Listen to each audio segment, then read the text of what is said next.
रामकृष्ण हरी. ओम नमः शिवाय. या झालेल्या अमावस्येनंतर आता विशेष शुद्ध आणि पवित्र असा कार्तिक महिना, कार्तिक मास प्रारंभ झालेला आहे. आणि हा कार्तिक महिना सगळ्या महिन्यांमध्ये फारच विशेष आहे.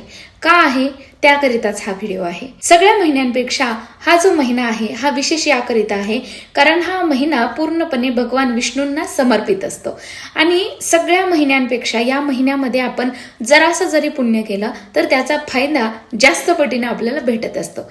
जसं आपल्याला माहिती आहे की 10 रुपयामध्ये आपण जर एखाद्या मोठ्या हिऱ्याच्या एखाद्या दुकानामध्ये गेलो तर आपण हिरा खरेदी करू शकत नाही कारण तेवढ्याचा तो येऊ शकत नाही. पण तरी सुद्धा हे 10 रुपये घेऊन आपण जर हिऱ्याच्या दुकानात गेलो तो सुद्धा व्यक्ती आपल्याला हिरा देईल. अशा पद्धतीचा हा मास असतो. जसं आपल्याला माहिती आहे की एवढीशी भक्ती केल्याच्या नंतर आपल्याला जास्त पुण्यलाभ काही होणार नाही. पण या महिन्याचं विशेषत्वच ते आहे की तुम्ही जराशी जरी भक्ती भगवंताची केली तरी सुद्धा तुम्हाला त्याचा लाभ जास्त पटीने भेटतो.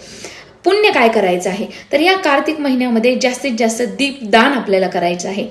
जरी तुळशीला पाणी घालायची आपल्याला सवय नसेल तर या महिन्यामध्ये सकाळी तुलसी मैयाला पाणी आपल्याला घालायचं आहे. या महिन्यामध्ये तीर्थस्नान, तीर्थाला जाऊन तिथे जे पात्र आहे तिथे स्नान करण्याला फार विशेष महत्व आहे. त्याच्यामुळे जास्तीत जास्त तीर्थस्नान करा, विष्णूची सेवा या महिन्यामध्ये करा आणि ती पुण्याची प्राप्ती स्वतःसाठी करून घ्या. रामकृष्ण हरी. ओम नमः शिवाय.